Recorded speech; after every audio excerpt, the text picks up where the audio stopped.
オープニングがタヌキでしたが、タヌキ以外もちゃんと載せてますので、面白かったらいいねやチャンネル登録よろしくお願いします。今回は北見市を楽しんできました。お腹が空いたので新千歳空港の函館五島県でランチをします。北海道産こだわりポークカツカレーのチーズトッピング、めっちゃ美味しい。ボリューミーだったので、この後グルメ旅をする方は注意。夫は五島県カレーうどんライス付きライスちっちゃ、こちらも結構胃にたまる系だったので、結果的にこのくらいの量でちょうどよかった。太麺のラーメンみたいな麺でした。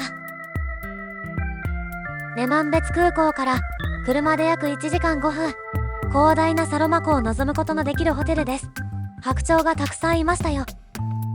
ホテルに到着するとホテルスタッフがバレーパーキングをしてくれます。フロントは暖炉があるウッディな温かみのある空間。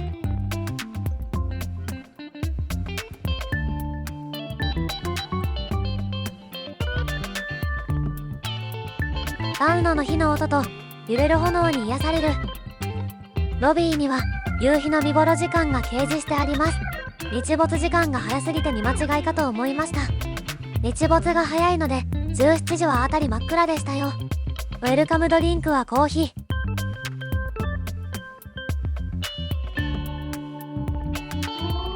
ー。1泊目は最安のお部屋を紹介します。2日目はサロマ湖ビューが確約されているお部屋です。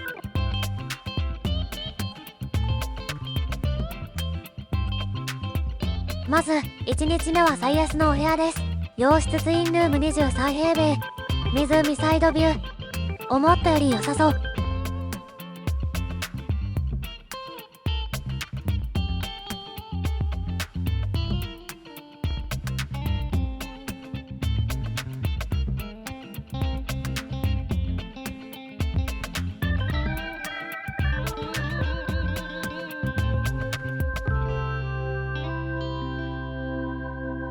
温泉大浴場は奇数日には女性は和風風呂、男性は洋風風呂に入れます。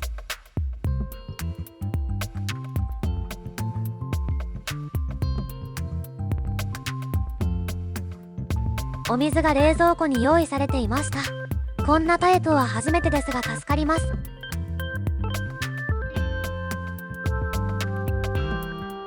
ウェットエリアは少し古さを感じますね。でも綺麗な感じです。このお部屋の名前は一応湖サイドビューとなっています。確かに湖のサイドが見える。夕食はラメールというレストランで豪華メインディッシュ海鮮盛り合わせ付きバイキングをいただきます。オホーツクの旬を味わえるレストラン。混雑防止のためミル製でした。マイナス13度くらいだったのですが、ホテル内はかなり暖かいです。館内着1枚で適温くらいの暖かさでした。早速ビュッフェを見てみましょう。蒸し牡蠣がありました。北海道でお刺身はもう定番でしょうか。見るからにプリプリの生ホタテ。ホタテ焼きもありました。天ぷらもあり、揚げたてをいただけます。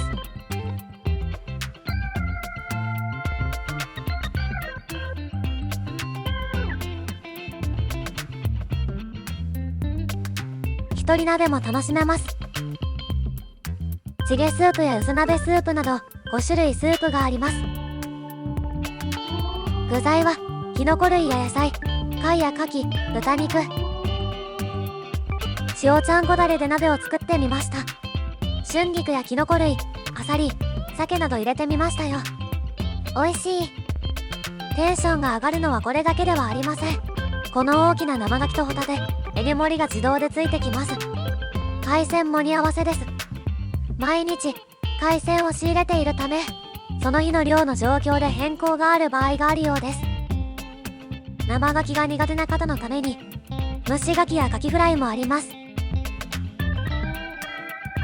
蒸し牡蠣は火を通したので生牡蠣ほどクリーミーさは減りますが、香りがとても香ばしく美味しかったです。海鮮以外にもたくさんあったので、魚が嫌いなお子さんでも楽しめると思います。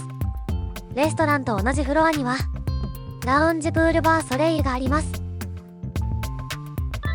有料でビリヤードができます。1時間1100円。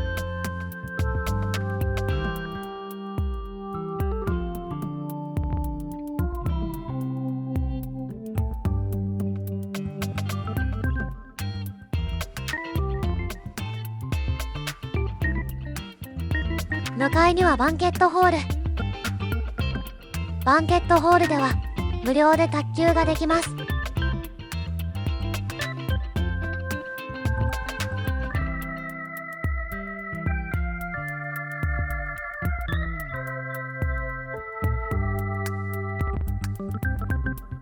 こちらは竜宮亭という若い席料理をいただけるワンランク上のエリア。先を行くと売店サロマージュ。なかなか広い売店です。売店の奥には温泉大浴場の入り口があります。温泉大浴場、天然温泉ワッカの湯。サロマ湖の地下より湧き出た豊富な鉄分などを含んだお湯です。ワッカの湯は岩鉄塩化物泉という稀な性質を持つ源泉です。その成分には多くの鉄分を含み、そのこそ湯に加水しているそうです。私のお気に入りは和風風呂です。1階なのでサロマ湖の風景は見えにくいですが、700トンもの岩石を使った露天風呂はとっても素敵です。お湯はすごく鉄の匂いがしました。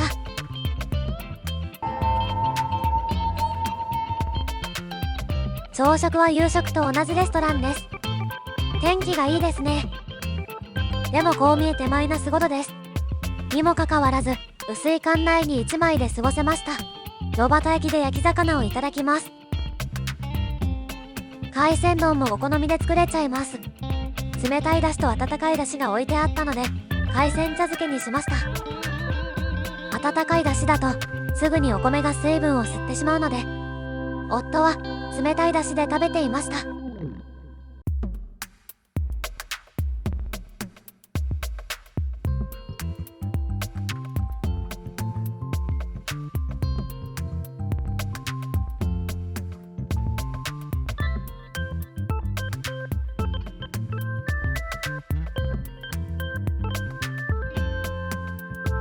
このマフィン、手作り感が出ていて可愛い。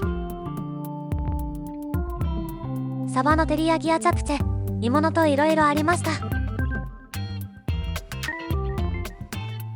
スープカレーと揚げ野菜もある。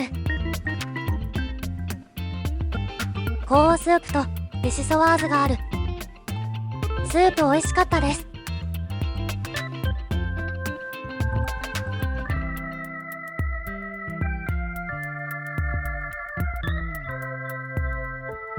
ソレイユから見えるサロマ湖が綺麗。外に出てみることもできますが、館内着だったので中から眺めていました。2日目のお部屋も紹介しちゃいますね。リゾートツイン23平米、がっつりサロマ湖ビューのお部屋です。2019年12月にリニューアルしたお部屋です。1日目のお部屋と全然違う。ウェットエリアが綺麗。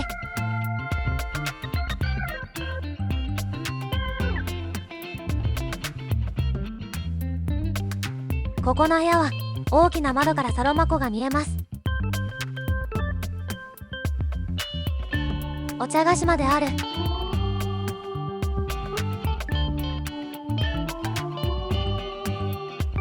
双眼鏡がある。ここから見える夕日はすごいみたいなので期待していましたが、あいにく天気が悪くなってきて見れませんでした。このお部屋にもお水が冷蔵庫に入ってました。隣の広い部屋が気になる。部屋の鍵は木彫りの花でした。売店にこの木彫りが売っていましたよ。なかなかいいお値段でした。天気が良ければ夕日のオレンジで世界が包まれるかのような絶景が見れるようなのですが、本日はこんな感じです。ホテルのすぐ近くのところに車を止めてみました。何も加工していませんよ。空と湖が澄んでいてとっても綺麗です。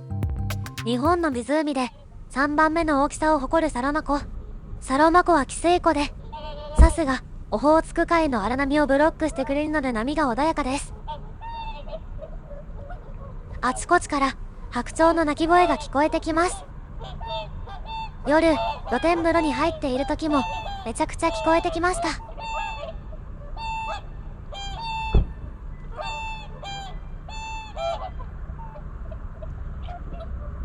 ではお待ちかね、北狐牧場へやってきました。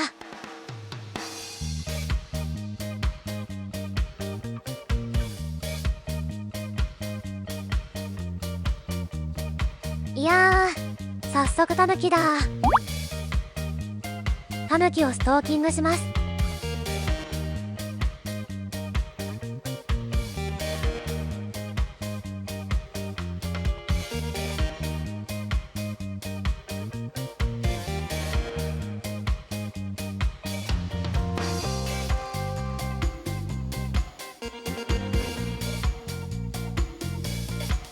狐も冬に備えてもふもふですね。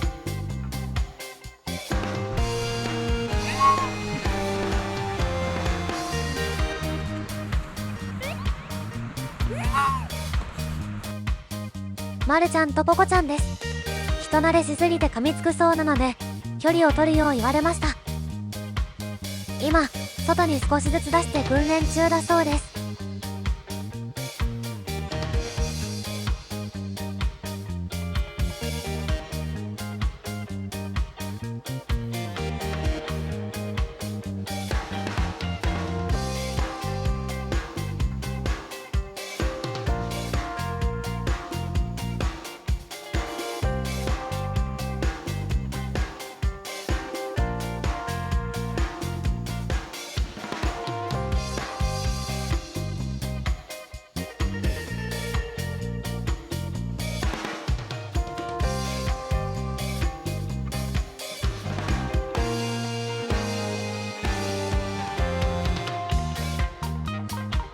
呼んだら走ってきてくれるなんて羨ましいです。かがんだり自撮り棒を伸ばすとおじさんに注意を受けます。おじさんの攻略方法は積極的にコミュニケーションを取るべし。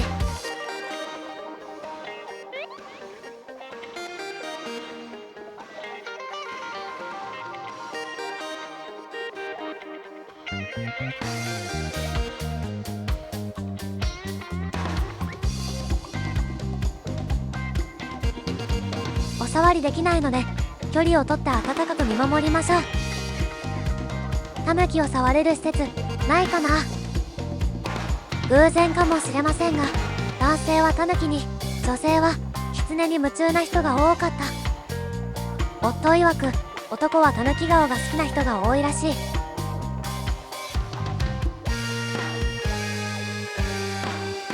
すがに寒くなってきたので近くにある道の駅オンネ養成へ行きます。寒いくせに白花豆ソフトクリームを食べます。味はここら辺かな。晩ご飯は焼肉の松と言われる北見市でいただく余剰ホルモンさん。北見市は人口あたりの焼肉屋の係数が北海道ナンバーワンなのです。ホルモンを食べる習慣がなかった時代、とある屋台がホルモン焼きを出すと会社員や国鉄職員で賑わい始め、ホルモンの美味しさが広まっていったそうです。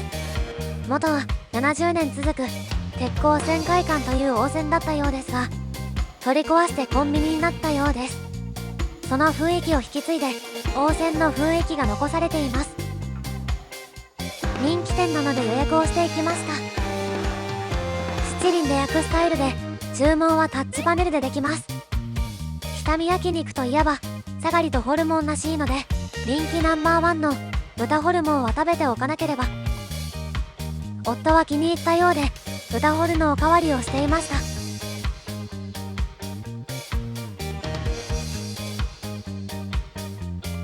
私は鶏トロが美味しすぎておかわり。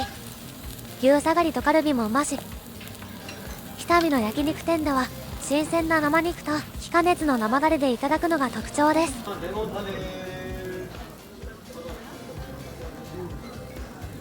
冷麺がなかったのでココナッツアイスで締めました。お店の周りの駐車場は全てコンビニの駐車場なので隣にあるコインパーキングに停めます。ご注意ください。近くの公園のイルミネーションが綺麗でした。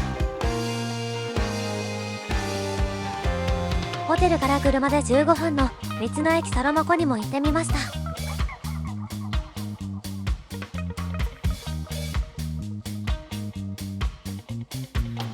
なぜかカービィがいる。ここでカキメガ蒸しやメガ盛りチャレンジができるみたい。要予約ですが楽しそう。駿河リゾートの向かいには所遺跡もありました。北見市観光といえばカッカ記念館。北見駅から車で2分と近いです。ホテルからだと車で45分です。発火を大きく分類するとワッシュ発火、ペパーミント、スペアミントがありますが、ここではワッシュ発火について。日本ではワッシュ発火を買った後20日程度乾燥させてから水蒸気蒸留という方法で発火取りおろし油という油ができます。この取りおろし油から発火濃と発火油に精製され出荷されます。発火濃はワッシュ発火からしか垂れません。濃度は主要なという意味で名前がついているようです。この発火濃には解熱作用、炎症防止、消臭効果などあるため、当時科学が発達した西欧諸国からワッシュ発火の注文がたくさん来ていたそうです。そういうことがあり、ワッシュ発火の出荷額が世界の発火市場の7割を占めていた時代がありました。これが発火取りおろし油と発火濃です。すごい結晶ですね。お隣には発火蒸留管があります。ここの扉を開けるといきなりすごい香り。体調が優れない方は少し気持ち悪くなるかもしれません。ここでは実際に発火を蒸留して取りおろし油ができるところを見れます。上の黄色いのが取りおろし油で、下に溜まった水分もほのかに発火の香りがします。これを捨てるのはもったいないので掃除する際に利用しているそうです。すごい香りのする建物なのでぜひ行ってみてください。実は北見にある清月さんで売られている赤いサイロというお菓子を求めて清月さんへ行って購入しましたが、北見駅にも売っていました。美味しいですよ。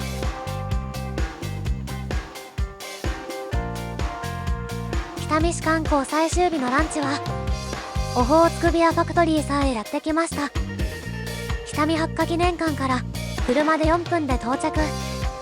歩いても11分と近い。ランチ時は地元の方で賑わっていました。レディースランチとオホーツク北見塩焼きそばを注文。せっかくビアファクトリーに来たので夫はビールを1杯。熱々の鉄板に乗せられて最後に目の前でソースをかけてくれます。鉄板に張り付いたカリカリの麺とプリプリのホタテ、濃いめの味が食欲をそそります。塩焼きそばは間違いないですね。レディースランチはカキグラタン。カキとクリーム系って抜群に合いますよね。パンにつけて食べるとさらに美味しい。レディースランチはもう一品何かあればよかったかな。これにて北見旅行終了です。帰りは女満別空港から帰るのでメルヘンの丘に寄ってみました。地方となると置き止めが多いので麻酔道。濡れた地面に反射して綺麗です。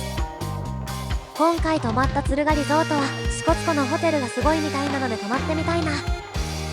タヌキと触れ合えるスポットがあれば教えてください。今回もご視聴ありがとうございました。